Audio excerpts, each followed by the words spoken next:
السلام علیکم۔ حضرت عیسیٰ علیہ السلام نے بنی اسرائیل کے ساتھ اپنے نبی اور عزت کا خیال کرتے ہوئے یہ تقریر فرمائی جو قرآن مجید کی سورہ آل عمران میں ہے۔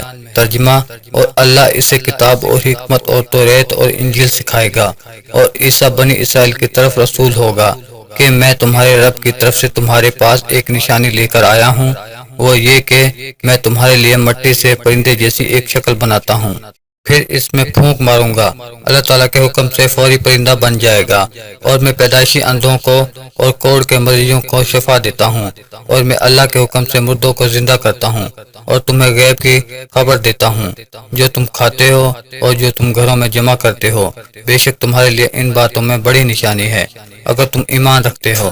اس تقریر میں آپ نے 4 موضوعات کا اعلان فرمایا: مٹی کے پرندے بنا کر ان میں پھونک مار کر ان کو اڑا دینا، پیدائشی اندھے اور کوڑ کے مریض کو شفا دینا، مردوں کو زندہ کرنا، اور جو کچھ کھایا اور جو کچھ گھروں میں چھپا کر رکھا اس کی خبر دینا۔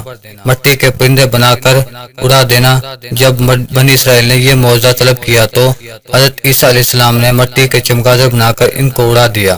حضرت عیسیٰ علیہ السلام نے پرندوں میں سے چمگادڑ کو ہی منتخب فرمایا کیونکہ پرندوں میں سب سے بڑھ کر مکمل اور عجیب و غریب پرندہ ہے، کیونکہ اس کے آدمی کی طرح دانت بھی ہوتے ہیں اور یہ آدمی کی طرح ہنستا بھی ہے، اور یہ بغیر پر کے اپنے بازوں سے اڑتا ہے، اور یہ پرندہ جانوروں کی طرح بچہ جنا ہے اور اس کو حیض بھی آتا ہے۔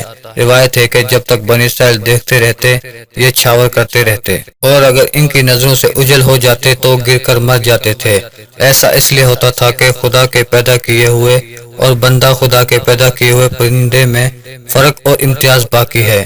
اندھوں کو شفا دینا: روایت ہے کہ ایک دن میں 50 اندھوں اور کوڑیوں کو آپ کی دعا سے اس شرط پر شفا حاصل ہوئی کہ وہ ایمان لائیں گے۔ مردوں کو زندہ کرنا: روایت ہے کہ آپ نے 4 مردوں کو زندہ فرمایا: ایک عازر اپنے دوست کو، ایک بڑھیا کے لڑکے کو، ایک عشر وصول کرنے والے کی لڑکی کو، ایک حضرت سام بن نوح علیہ السلام کو۔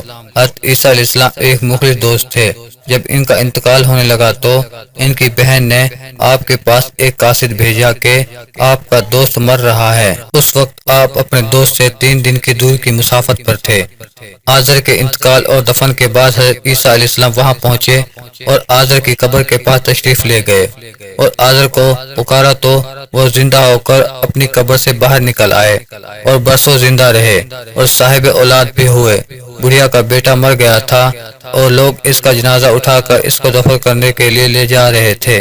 حضرت عیسیٰ علیہ السلام کا وہاں سے گزر ہوا تو وہ آپ کی دعا سے زندہ ہو کر جنازے سے اٹھ بیٹھا اور کپڑا پہن کر اپنے جنازے کی چارپائی اٹھائے ہوئے اپنے گھر آیا اور موت سے زندہ رہا اور مدتوں زندہ رہا، اور اس کی اولاد بھی ہوئی۔ عشر کی بیٹی ایک چنگی وصول کرنے والے کی لڑکی مر گئی تھی، اس کی موت کے ایک دن بعد حضرت عیسیٰ علیہ السلام کی دعا سے زندہ ہو گئی اور بہت دنوں تک زندہ رہی۔ اس کے کئی بچے بھی ہوئے۔ حضرت سام بن نوح علیہ السلام کے تینوں مردوں کو آپ نے زندہ فرمایا تو بنی اسرائیل کے شریروں نے کہا کہ یہ تینوں در حقیقت مرے نہیں تھے بلکہ ان تینوں پر سخت طاری تھا، اس لیے وہ ہوش میں آ گئے، لہٰذا آپ کسی پرانے مردے کو زندہ کر کے ہمیں دکھائیے۔ تو آپ نے فرمایا کہ حضرت سام بن نوح علیہ السلام کو وفات پائے 4000 برس کا زمانہ گزر گیا۔ تم لوگ مجھے ان کی قبر پر لے چلو، میں ان کو اللہ کے حکم سے زندہ کر دیتا ہوں۔ تو آپ نے ان کی قبر کے پاس جا کر اسم اعظم پڑھا تو فوراً ہی حضرت سام بن نوح علیہ السلام قبر سے زندہ ہو کر نکل آئے اور گھبرائے سے ہوئے پوچھا کہ قیامت قائم ہو گئی۔ پھر وہ حضرت عیسیٰ علیہ السلام پر ایمان لائے۔ پھر تھوڑی دیر بعد ان کا انتقال ہو گیا۔ جو کھایا اور چھپایا اسے بتا دیا۔ حدیث شریف میں ہے کہ حضرت عیسیٰ علیہ السلام اپنے مکتب میں بنی اسرائیل کے بچوں کو ان کے ماں باپ جو کچھ کھاتے اور جو کچھ گھروں میں چھپا کر رکھتے وہ سب بتا دیا کرتے تھے۔ جب والدین نے بچوں سے دریافت کیا کہ تمہیں ان باتوں کی کیسے خبر ہوتی ہے تو بچوں نے بتا دیا کہ ہم کو حضرت عیسیٰ علیہ السلام مکتب میں بتاتے ہیں۔ یہ سن کر ماں باپ نے بچوں کو مکتب جانے سے روک دیا اور کہا کہ حضرت عیسیٰ علیہ السلام جادوگر ہیں۔ جب حضرت عیسیٰ علیہ السلام بچوں کی تلاش میں بستی کے اندر داخل ہوئے تو بنی اسرائیل نے اپنے بچوں کو ایک مکان کے اندر چھپا دیا کہ بچے یہاں نہیں ہیں۔ آپ نے پوچھا کہ گھر میں کون ہے؟ تو شریروں نے کہا کہ گھر میں سور بندر ہیں، تو آپ نے فرمایا کہ اچھا سور ہی ہوں گے۔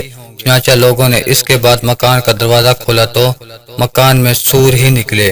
اس بات کا بنی اسرائیل میں چرچا ہو گیا، اور بنی اسرائیل غیظ و غضب میں بھر کر آپ کے قتل کا منصوبہ بنا لیا۔ یہ دیکھ کر حضرت عیسیٰ علیہ السلام کی والدہ حضرت بی بی مریم آپ کو ساتھ لے کر مصر کی طرف ہجرت کر گئیں۔ اس طرح آپ شریروں کے شر سے محفوظ رہے۔